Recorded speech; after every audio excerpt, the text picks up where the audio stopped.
సఫలీకృతం అవుతుందని వాళ్ళ వెనుకున్నటువంటి కిరణ్ గారు వాళ్ళ తదితర సిబ్బందిని ముందుకు తీసుకెళ్ళి ఆయన కళ నిజం చేస్తారు.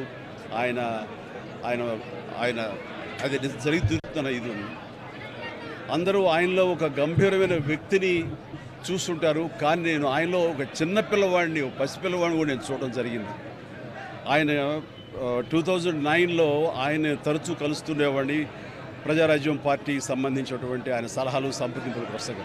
ఆ సమయంలో భోజనం అయిన తర్వాత నేను ఆయన ఒక పెన్ను, ఒక కార్టియర్ పెన్ను నేను ఆయనకి గిఫ్ట్గా ఇవ్వడం జరిగింది. ఎందుకంటే ఆయన పెన్నులు కలెక్ట్ చేస్తారు, ఆయన హాబీగా ఉంది అని తెలిసినప్పుడు ఆయనకు ఆ పెన్ను ఇచ్చినప్పుడు సుతారంగా వద్దు అంటారేమో అనుకున్నాను. కానీ చాలా ఆప్యాయంగా తీసుకుంటూ చిన్నపిల్లవాళ్ళగా ఆ పెన్ను చూసుకుంటూ ఒక చిన్నపిల్లవాడికి టాయ్ ఇస్తే ఎంత ఎగ్జైట్ అవుతారు, అంత ఎగ్జైట్ అవుతావు. వండర్ఫుల్ పెన్, చాలా బాగుంది చిరంజీవి గారు అని. మీకు అంత ఇష్టం అంటే, అయ్యో నాకు పెన్నులు కలెక్ట్ చేయడం చాలా ఇష్టం, రండి చూపిస్తానంటూ లోపలికి తీసుకువెళ్ళి ఇదే హౌస్లో ఆయన బీరువా తెరిచి ఆయన కలెక్ట్ చేసినటువంటి మంచి మంచి గొప్ప పెన్స్ అని చూపించి, ఇన్ని పెన్స్ ఏం చేసుకుంటారండి అంటే, అయ్యో ఇవి చాలా ఇష్టం అండి, నా మనసుకు ఏదైనా ఆలోచన తోచినప్పుడు ఒక్కొక్కసారి ఒక్కొక్క పెన్తో డైరీలో రాసుకుంటానన్నట్టు ఆయన రకరకాల ఇంకులతోటి, ఎరుపు, నలుపు, ఆకుపచ్చ, బ్లూ, ఎరుపు ఇలాంటి రంగులతోటి ఆయన కప్లెట్స్ లాగా ఆయన ఆలోచనల్ని అక్షర రూపంలో ఆ డైరీలో రాసుకోవడం చూసిన తర్వాత ఆయన నిరంతరం ఈ సొసైటీకి ఏం చేయాలి, నెక్స్ట్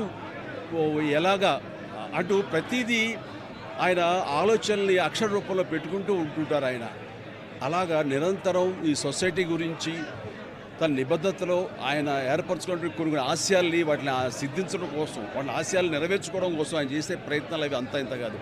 ఆ రకంగా ఆయనలో ఆ రోజున అంత అబ్బురపడిపోయినటువంటి ఆ చిన్న పసి బాలును కూడా నేను చూడగలిగాను.